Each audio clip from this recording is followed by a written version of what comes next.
My name is Alyra Quinn, and I'll never forget the night everything changed. The night the gold ribbon gleamed brighter than my worth. The living room smelled like champagne and freshly polished leather. My parents had gathered everyone for what they called a family surprise. My brother, Ethan, stood in the middle, grinning like he already knew what was coming. He probably did. He always did. My mother clinked her glass and said, "Ethan, darling, you've made us so proud. A perfect GPA, your tech internship, your flawless reputation, you deserve this." And then, she handed him a tiny velvet box. Ethan opened it and pulled out a set of car keys. Through the large window, the porch lights flickered on, illuminating a sleek midnight blue Tesla, wrapped in a gold ribbon that shimmered under the night sky. Everyone clapped. My father hugged him. My mother wiped tears of joy. Even our relatives, who barely showed up for holidays, cheered as if it were a national celebration. I stood there, my heart pounding, my palms cold. When Mom turned toward me, I waited. Maybe she'd at least say something. She smiled faintly and reached into her purse. "Sweetheart," she said, "we didn't forget you." She pressed something into my palm. A crumpled $5 bill. "For you, Alyra. Buy yourself something nice." Something inside me cracked. $5. That was the price of my existence. They didn't even notice the silence that followed. They went outside, took photos, laughed, and toasted under the stars while I stood alone in the corner, holding that flimsy piece of paper. That was the night I realized I wasn't part of the family. I was just a background character in their perfect story. Later, when everyone was asleep, I sat on my bed, that $5 still on my nightstand. I could hear Ethan's new Tesla door chirp open and close as he sat inside, probably admiring himself in the rearview mirror. My eyes burned. I felt humiliated, betrayed, and invisible. I packed my duffel bag quietly. Just a few clothes, my journal, my old laptop, and a pair of sneakers. I looked around my room one last time. The walls still had childhood drawings, the corners dusty, the shelves filled with forgotten trophies. I took a deep breath. At 1:07 a.m., I walked out the door, the house silent behind me. And as I stepped into the night, I whispered, "You'll remember me one day." Because I wasn't leaving in defeat. I was leaving to build something they'd never be able to ignore. The air outside was cold, heavy, and smelled faintly of wet asphalt. The streetlights flickered as I dragged my small duffel bag across the driveway, the faint hum of Ethan's brand new Tesla echoing in the distance. I looked at it one last time. The gold ribbon still draped elegantly over the hood, glistening under the moonlight like a trophy of betrayal. That car wasn't just a gift, it was a declaration, a golden reminder of my insignificance. I walked toward the bus stop, my breath visible in the chilly air. I had no plan, no money except for that cursed $5, and no one to call.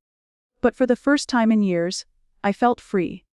Free from their shadow, their constant comparisons, and their casual cruelty disguised as parenting.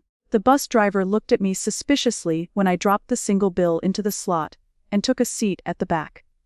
My hands trembled, not from fear, but from a strange, burning determination.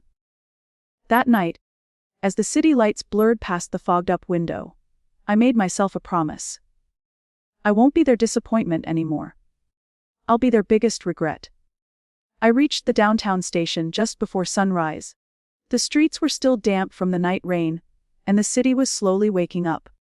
I found a 24-hour diner and bought a single cup of coffee, the cheapest thing on the menu, and sat there for hours, staring at my reflection in the window.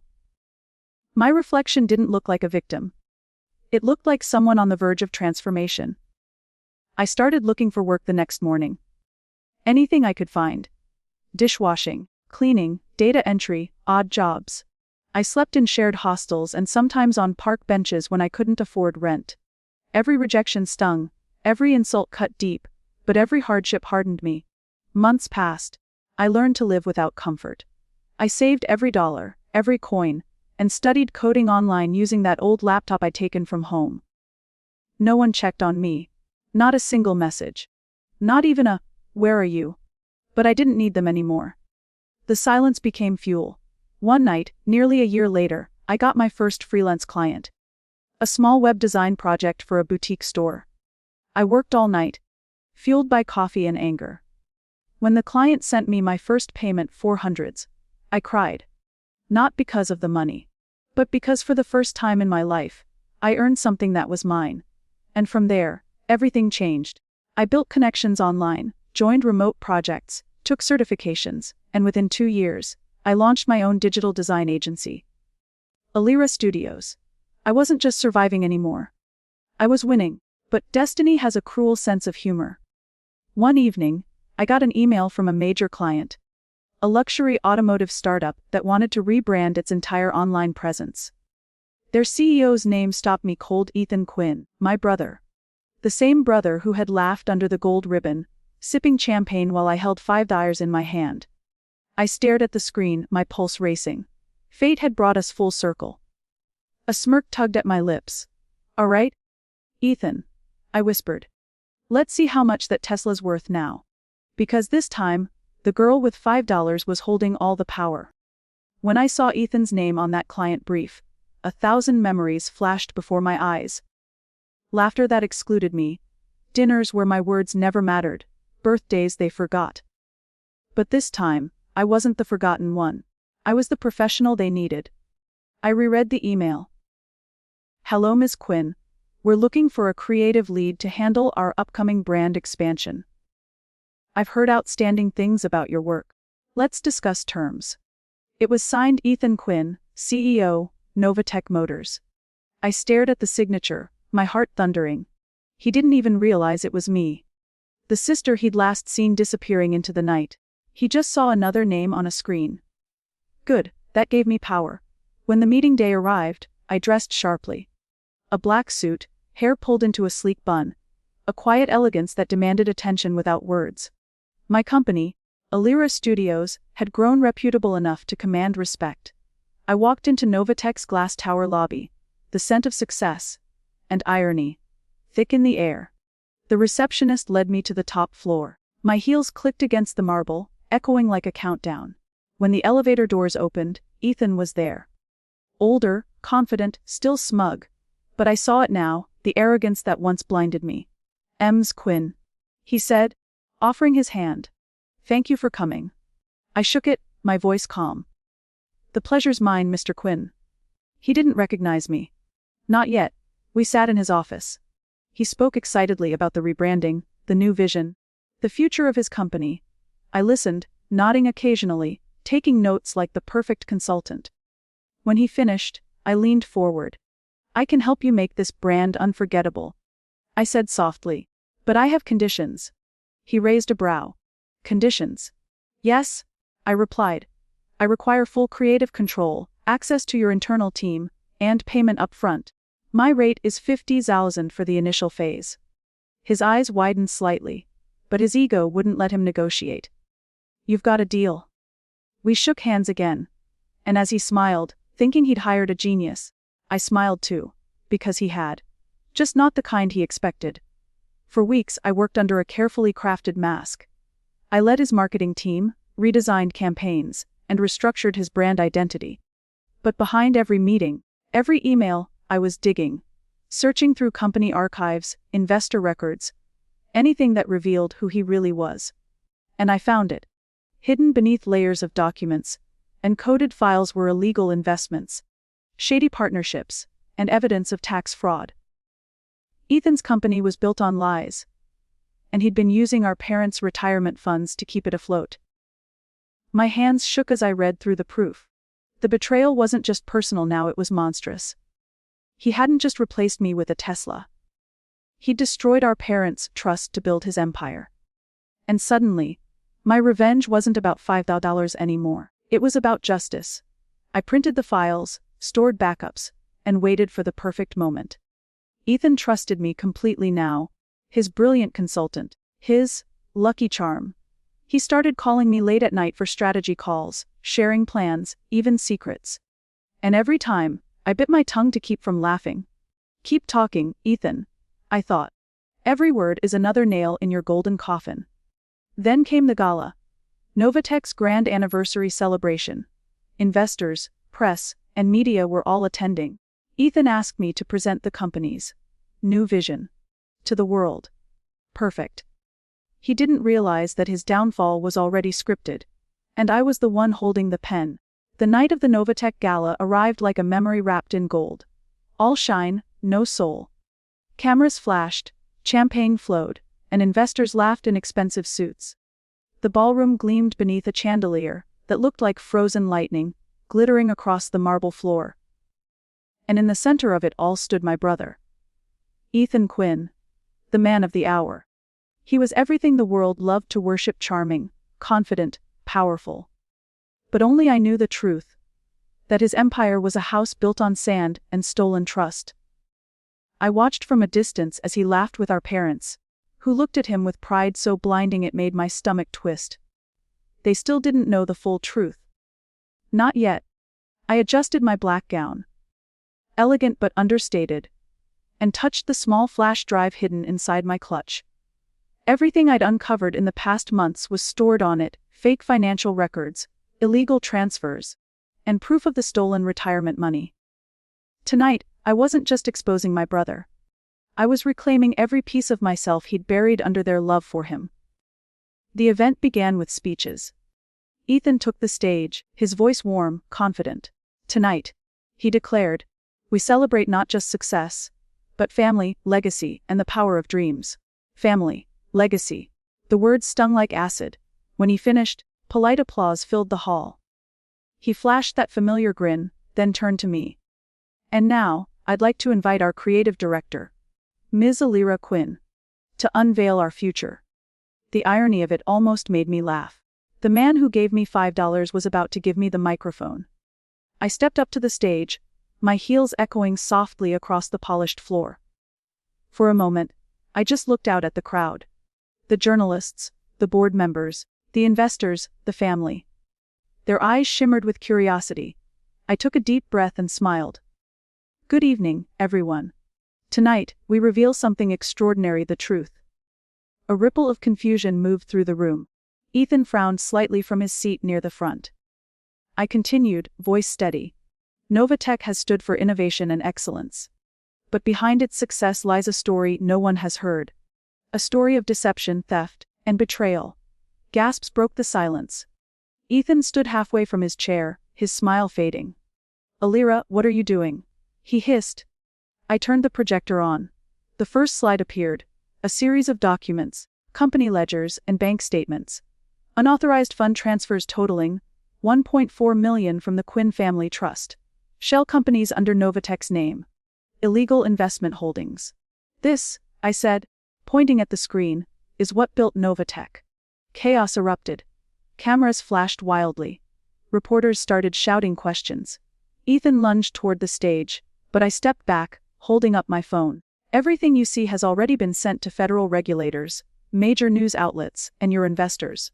You can't stop this, Ethan. Our parents were frozen. Faces pale, disbelief etched deep. My mother whispered, Ethan, tell me this isn't true. He opened his mouth, but no words came. His mask, that perfect, confident smile, cracked for the first time in his life. I turned back to the audience. This company was built with stolen trust. From the people who believed in him most. Including my parents. Security began ushering reporters out, but it was too late. The truth was free. I walked off the stage slowly, every step deliberate, every breath steady. Ethan followed me, shouting my name, but his voice was lost beneath the storm. Outside, in the cool night air, I finally exhaled. For years I had been small and visible, underestimated. But tonight, I had taken back my name, my worth, and my voice. Hours later, I watched the news in my apartment. Novatech CEO under investigation for embezzlement and fraud.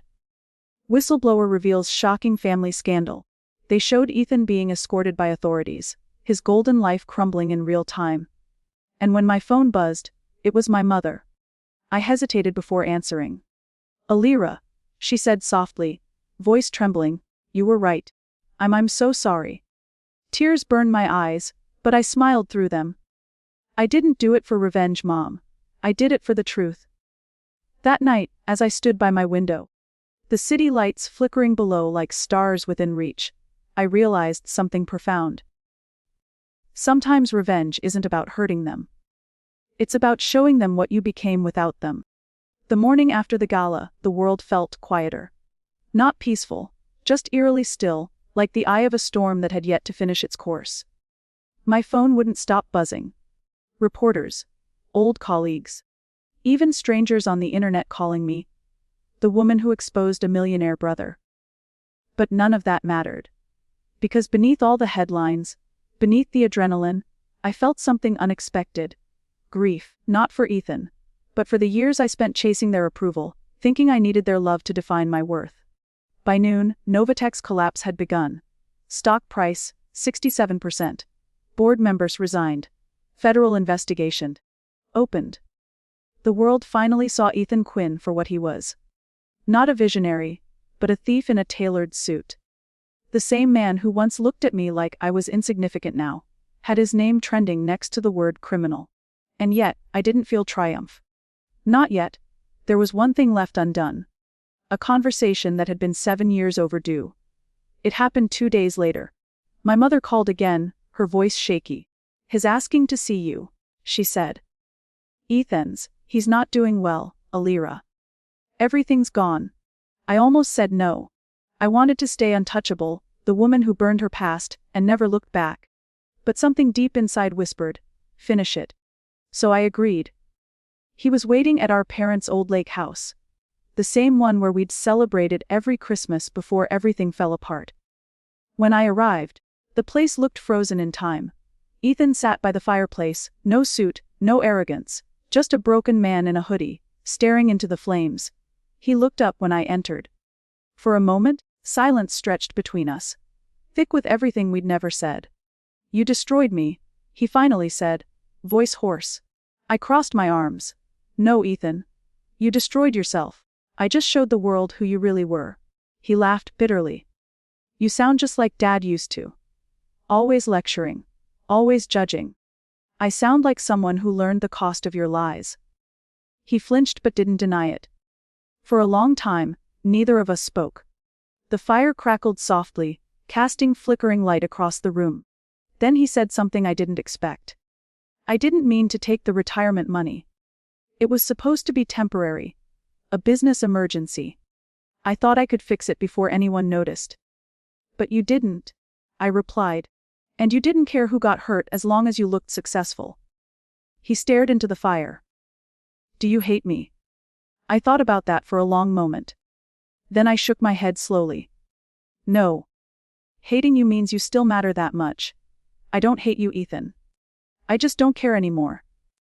That truth hit him harder than any insult could. He leaned forward, eyes wet. "You always were the strong one, Alyra. I just didn't want to admit it. You were supposed to be the quiet one, the dreamer. But you became the one who stood up when no one else did." I felt a lump rise in my throat. "You could have too, if you hadn't buried your soul in greed." "I lost everything," he whispered. "Then maybe now," I said softly, "you can start over. But don't expect me to save you again." As I turned to leave, he called after me.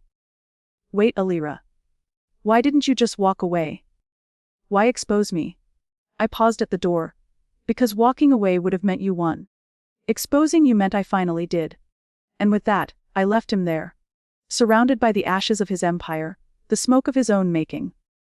Outside, the morning sun glowed over the frozen lake. I stood for a long time, breathing in the crisp air, feeling lighter than I had in years. I realized that revenge isn't about making them suffer. It's about taking your pain and building something stronger from it. And I had a life defined by integrity, not inheritance. That evening, I received an email from the Federal Commerce Board. "Ms. Quinn, your cooperation has been invaluable. We would like to offer you a permanent role in our corporate ethics division." The irony made me smile. From the forgotten sister who got $5 to the woman who now decided who the real winners were. It's strange how life comes full circle. 1 year after I walked out of that lake house, I stood once again on a stage. But this time, there was no fire in my chest, no bitterness burning my tongue. Only peace. Behind me, a large banner read, Global Summit on Ethical Leadership. Keynote speaker Alyra Quinn. A sea of faces filled the auditorium. CEOs, investors, journalists, and students, all waiting to hear the story of the woman who took down a corrupt empire from the inside. I took a deep breath, adjusted the microphone, and began. 2 years ago, I said, my voice steady. I watched my brother receive a brand new Tesla with a gold ribbon, while I got $5 in an envelope. I thought it was just favoritism, but it was more than that. It was a symptom of something deeper. A family built on appearances, not truth. A hush fell over the room. I left that night, thinking I was walking away from my family. But what I didn't know was that I was walking toward myself. People leaned in as I spoke. Every eye locked on me. It wasn't the story of revenge anymore. It was the story of reclamation. I learned that silence protects the wrong people. That love without respect is just control, and that sometimes, justice starts when you stop apologizing for existing. The applause that followed was thunderous. Not for the downfall of a man, but for the rise of a woman who refused to stay small. After the event, as I stood backstage, a young girl approached me. She couldn't have been more than 17, her eyes bright with hope. "Ms. Quinn," she said softly. "My dad used to tell me girls shouldn't aim too high. Then I saw your interview last year. You made me realize I could do anything. Thank you." Her words hit me harder than any revenge ever could. I knelt, smiled, and said, "Then promise me you'll never dim your light for anyone. Not even the people who say they love you." She nodded. And in that moment, I realized my real victory wasn't in exposing my brother. It was in inspiring the next generation not to become him. Weeks later, as I sat in my new apartment overlooking the city, a letter arrived, hand-delivered, sealed with familiar handwriting. Ethan's. My hands trembled slightly as I opened it. "Alyra, I'm writing this from a small apartment in Oregon. I'm working with a charity that helps small businesses rebuild after financial loss. I'm not asking for forgiveness. I don't deserve it. But I wanted you to know that your speech reached me too. You were right. I buried myself in greed. But your strength, it woke something in me. Thank you for finally doing what I never had the courage to do. Tell the truth." Ethan, for the first time in years, I didn't feel anger or pity. I just felt closure. Months turned into seasons. I founded the Quinn Foundation for Ethical Entrepreneurship, helping whistleblowers and small business owners fight corporate exploitation. And every year, on the anniversary of my speech, I visited that same lake house. Not to remember the pain, but to honor the girl who once stood in the cold night, with $5 and a shattered heart. The girl who refused to let her worth be measured in money. One winter evening, as snow fell gently on the frozen water, I whispered to the quiet wind, "I forgive you, Ethan." Not because he deserved it, but because I did. I smiled, watching the flakes dance through the air. Forgiveness, I realized, wasn't weakness. It was the final act of revenge, the one that set me free completely. When I turned to leave, my phone buzzed. A message from the Forbes Women of Impact Awards. "Congratulations, Ms. Quinn. You've been nominated for Leader of the Year." I laughed through the tears. $5 once made me feel invisible. Now, integrity had made me unstoppable. As I stepped away from the lake, the reflection of my life shimmered in the ice. Fractured once, now whole. This wasn't just my story anymore. It was proof that sometimes, the best revenge isn't destruction, it's transformation. And that night, under a sky full of quiet stars, I finally whispered to myself, "You did it, Alyra. You won, not over them, but over who they made you believe you were."